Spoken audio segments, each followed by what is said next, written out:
I'm here on Zoom with the medical director of Health Services of North Texas, Dr. Jason Siegel. Dr. Siegel, thank you so much for coming on and talking with me today. My pleasure. So, there is obviously a lot going on with the COVID pandemic right now. We're kind of in the middle of a lot of new things happening, and I want to talk about a lot of that here in just a few minutes. But first off, everyone has had kind of their own experience with this pandemic and this virus in one way or the other, whether they've gotten it or not gotten it or shut down or pretending like there's nothing going on. Everyone's had kind of their own experience. I want to hear from you, from a doctor's perspective. What has this last year been like for you dealing with this pandemic? Yeah, it's been a really, I mean, just like every person in the world, it's been a really crazy ride.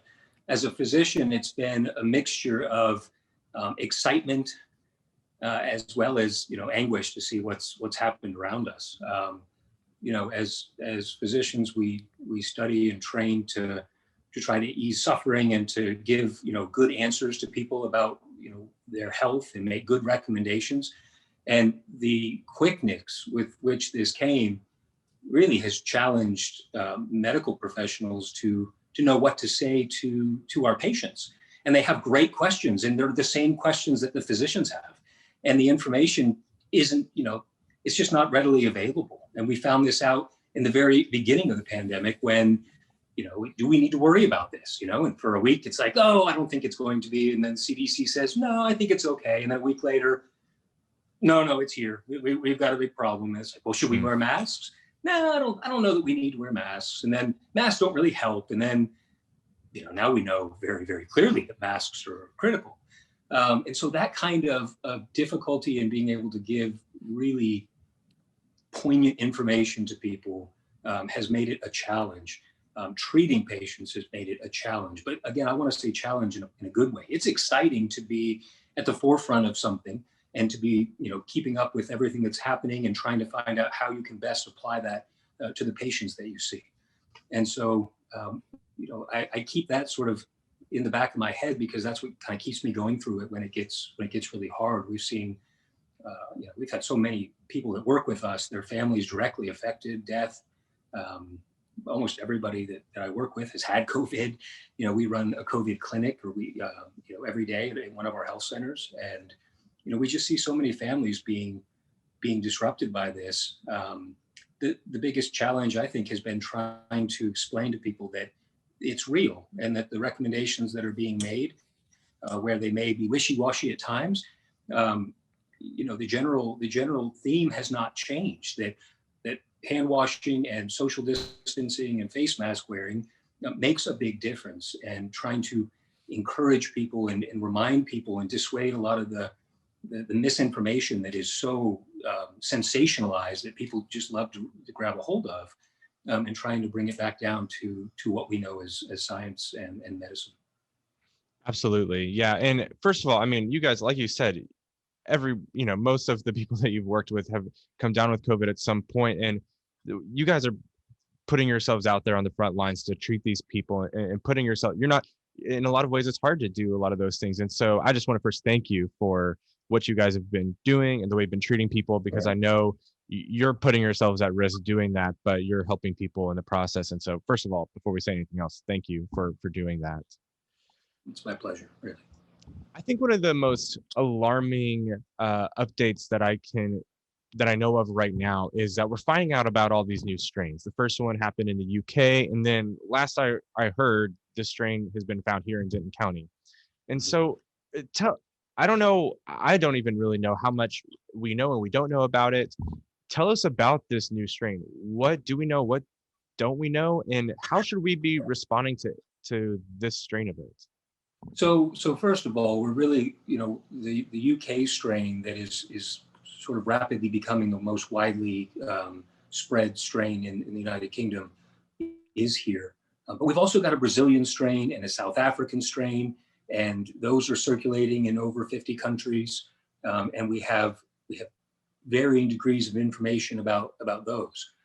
The UK strain, I've read the data that that was presented in the UK, and um, it's just preliminary data.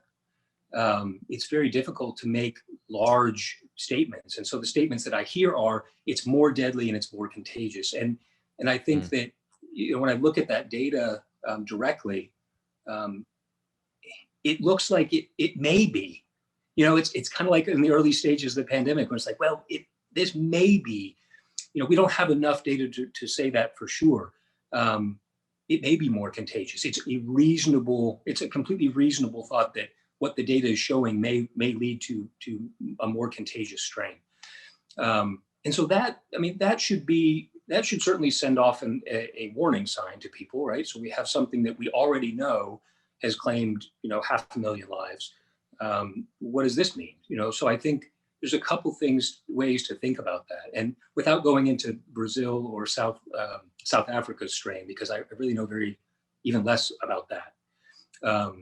What I do know is a couple things: face masks and social distancing and hand washing. They still are the biggest thing we can do to protect ourselves, and more importantly, to reduce the spread of any virus in our communities. Right? We know this is true. Look at the influenza numbers this year. Right? This time of year, in almost every other flu season, we would have already had 65,000 people who've contracted the flu. We've only had a couple thousand people, and it doesn't appear to be because we've had such a dramatic increase in vaccination, or that the flu hid this year. It's unlikely, although we have had more flu vaccines, luckily. But we know those measures work, and so I would say, wear a mask. Right? We need to continue doing this. We're going to need to continue doing this, regardless of the vaccine, for several more months to prevent more deaths, more infections. The numbers that I've read from the new CDC director suggest that if we continue to mask through July, it should give us enough time to vaccinate a larger number of people, and we could probably save about 20 million infections, which is a lot of people. And so that's the first thing I would say. The second thing that I would say, because I know we'll get to vaccine, is that when I've looked at, particularly for Moderna and Pfizer's vaccines, when they're looking at this UK variant, they show that it doesn't protect. That's not the way to put it. Your body doesn't mount as much of a immune response to the UK variant. So maybe it's 3 times less to that particular variant's protein, okay?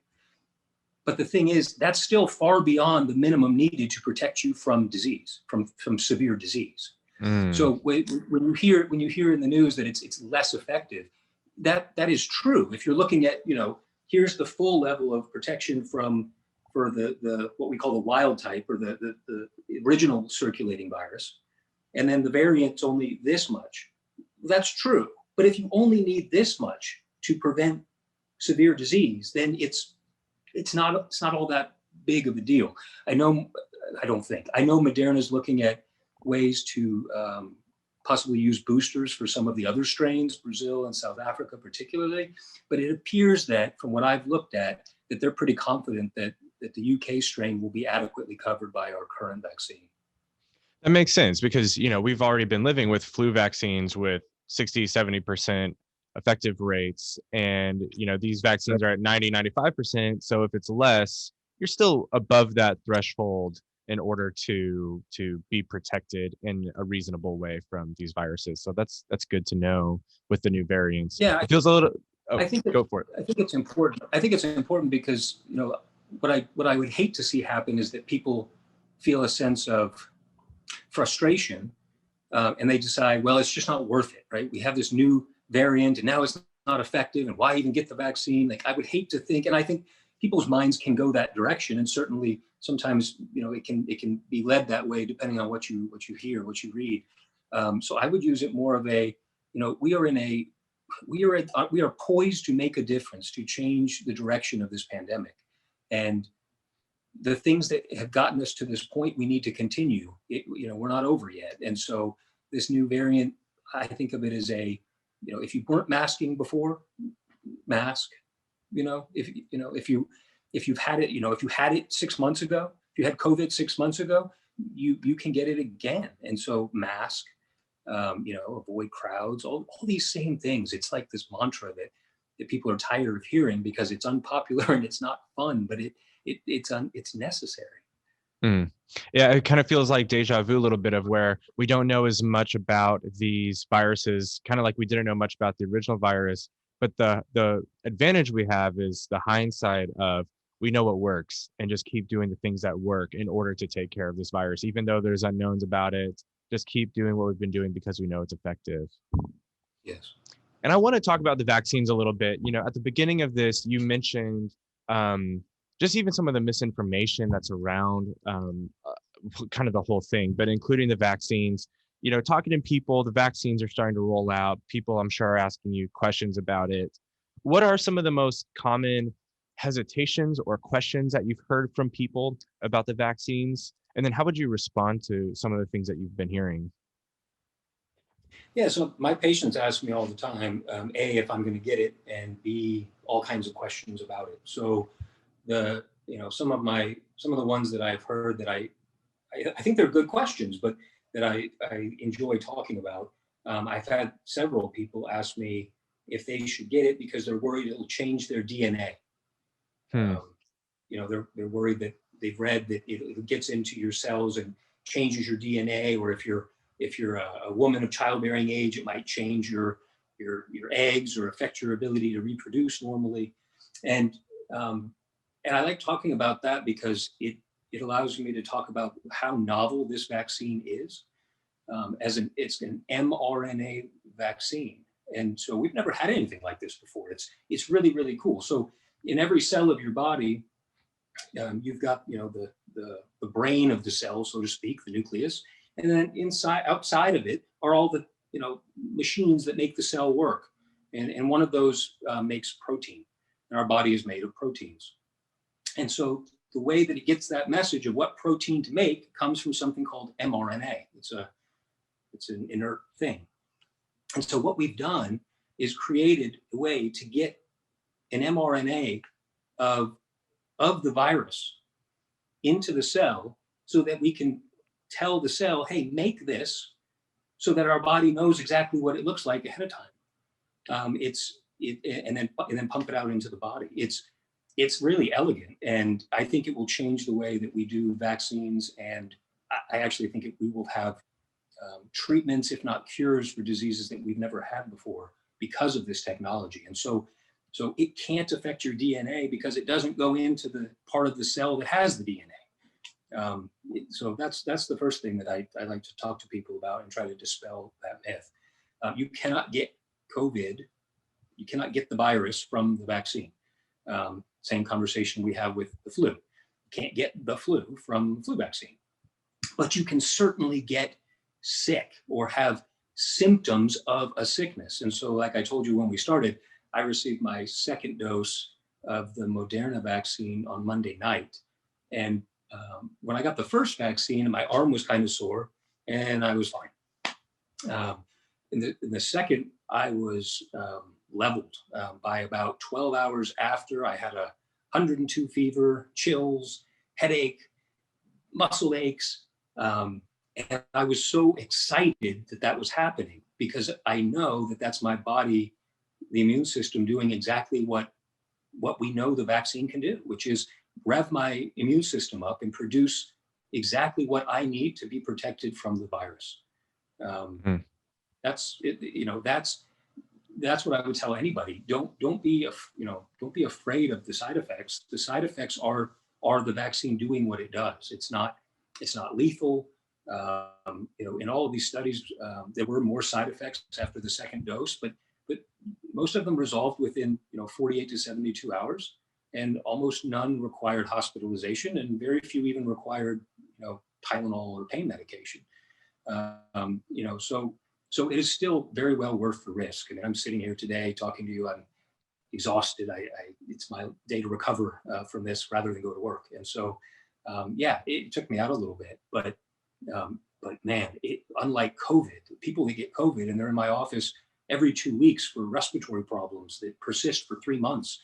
It's like, well, there's no decision to be made there in my mind. It's, if you can get the vaccine, you should get the vaccine, any vaccine. It doesn't matter which one's available. There's soon to be probably 4 available, and I would get whichever one you can get as soon as you can get it. Mm.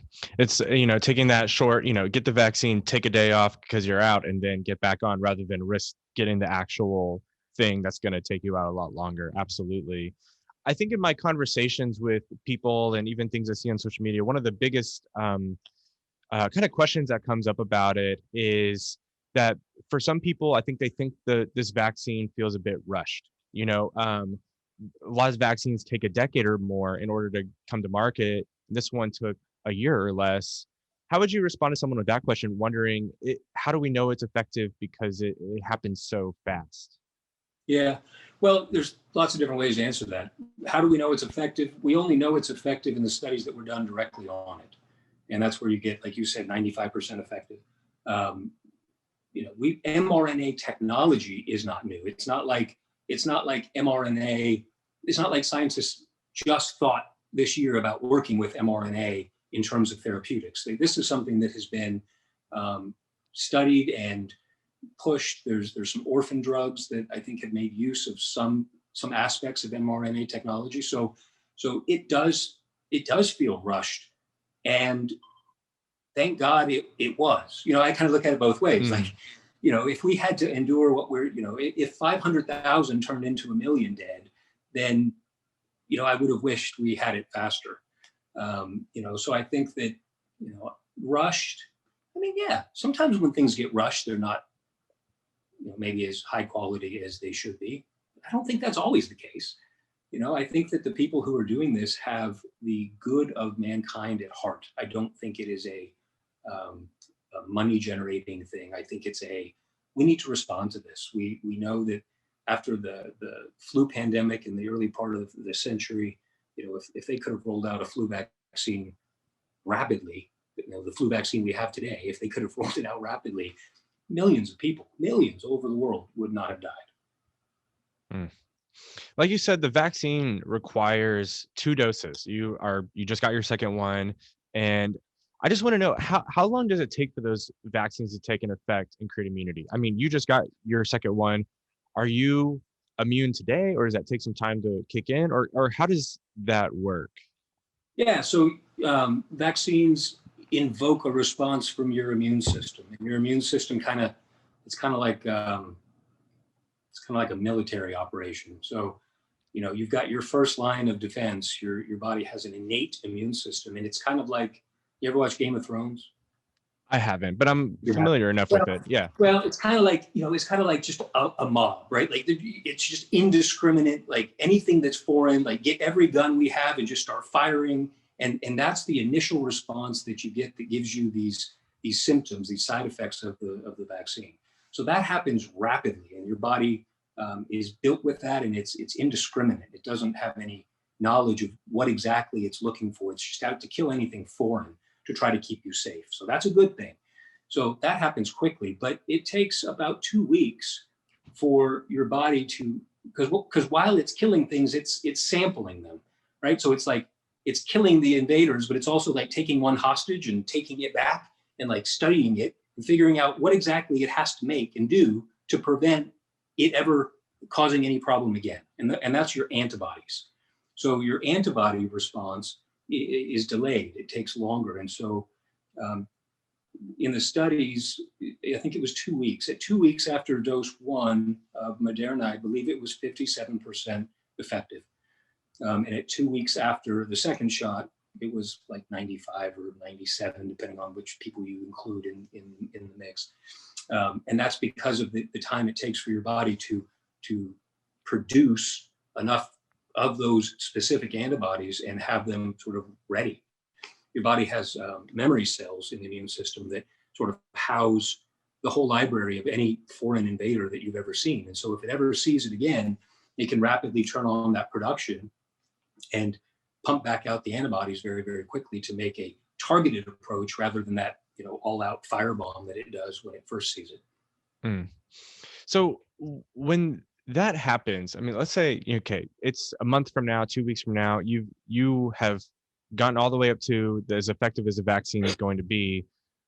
What can we expect life to look like after we get on the other side of that? I mean, are we going to Target without masks now? Are we eating at a restaurant? I mean, what or should we expect things to be kind of more the same, even though we have the vaccine? What does life look like once we get it? I think for the near future, it looks much the same. I think that, and that's largely because of the time it takes to vaccinate a sufficient amount of the population to be able to turn the corner on this.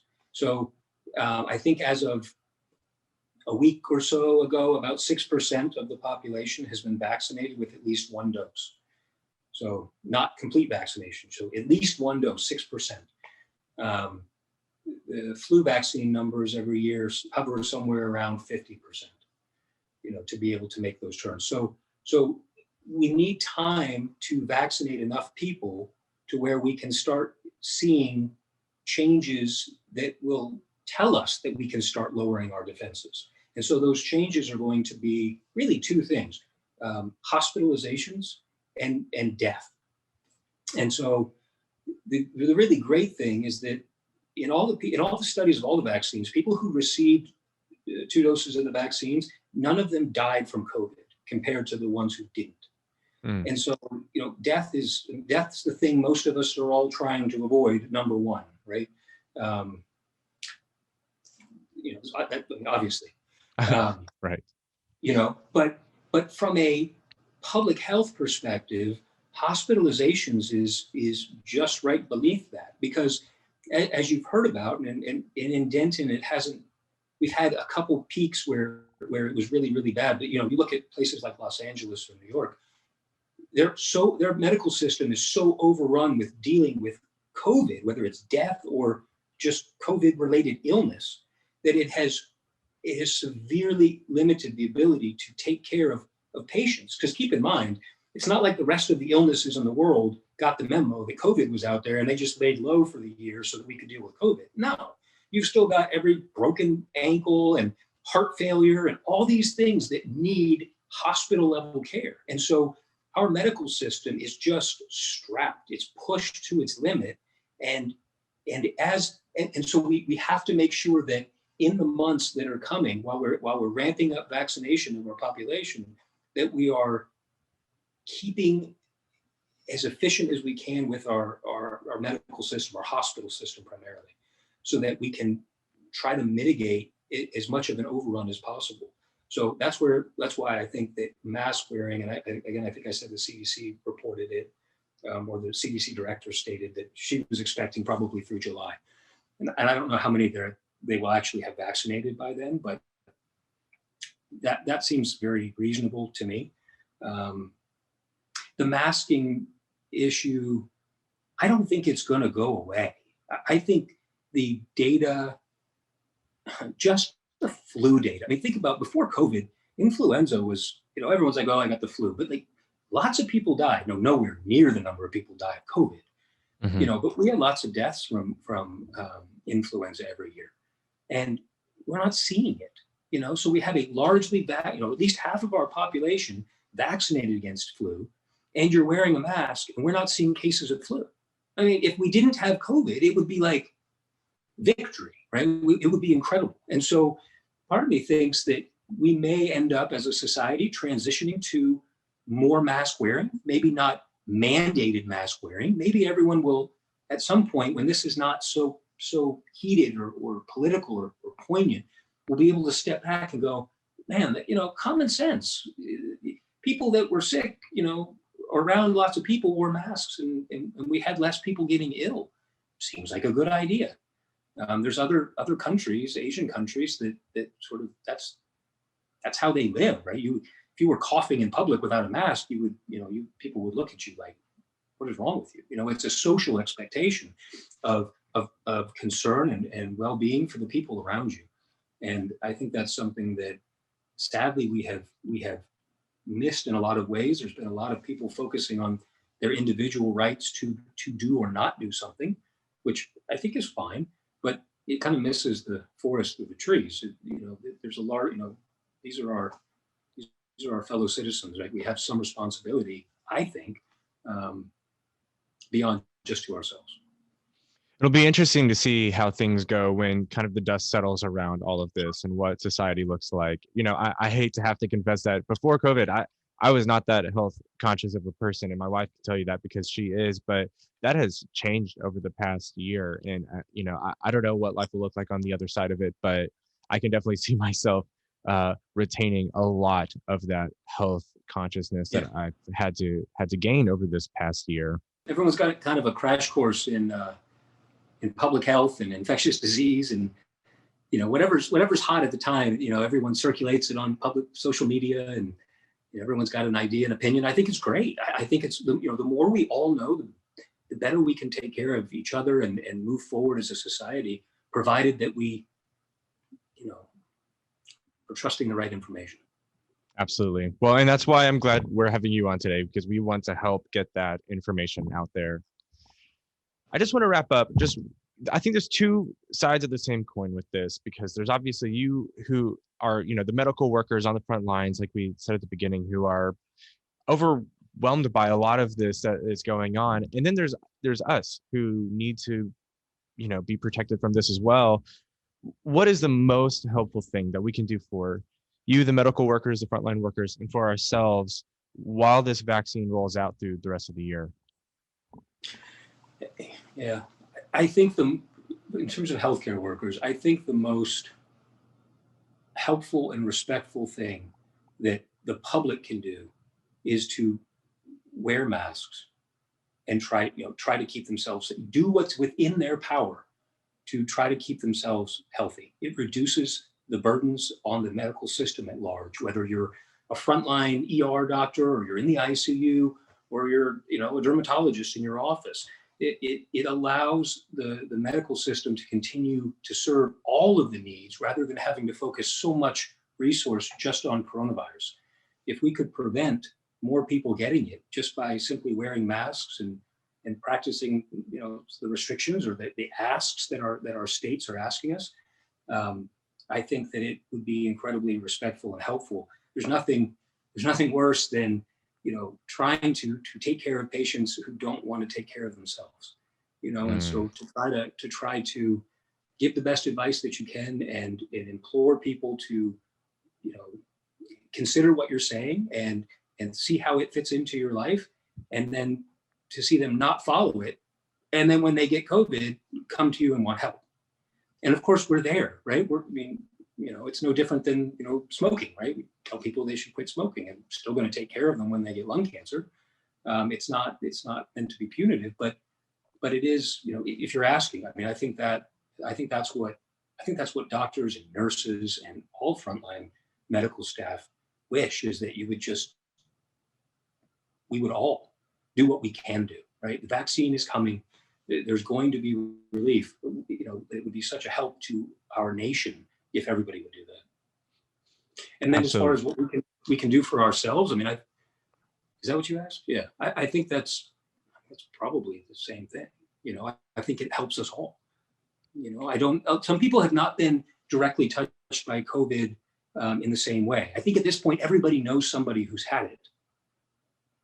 I think maybe not, but hard for me to say I'm biased. Everyone I know has had COVID, but when you get around people who have been disproportionately affected, Hispanic populations, African American populations, and they've got multiple family members that have died this year, it is so sobering and sad. It stops being numbers of people on a BuzzFeed or something that you're watching. It becomes a person and their family and how they grieve. And um, I just don't want to see that for anybody. The patients that I'm counseling during my visits now, who have lost their husbands or children during this pandemic, and they're trying to figure out how to put their lives back together. Every single one of these people are a resounding reason why we should be doing everything we can to take care of ourselves, because but by the grace of God go I. And we have things at our means. We just have to use them. Absolutely. Well, Dr. Siegel, thank you so much for coming on and talking about this. Such an important thing. And what y'all are doing over at HSMT is amazing. I was talking to Terry on the phone the other day, trying to, set all this up. And she was telling me the amount of phone calls you guys get every single day. And the amount of people that you're helping is amazing. And you're doing great work in our community. I just want to say thank you again. And yeah, I appreciate you coming on and sharing all this with us. It's very Well, important. thank you for inviting me and having a conversation with me. And it's good to see you. You too. Anytime.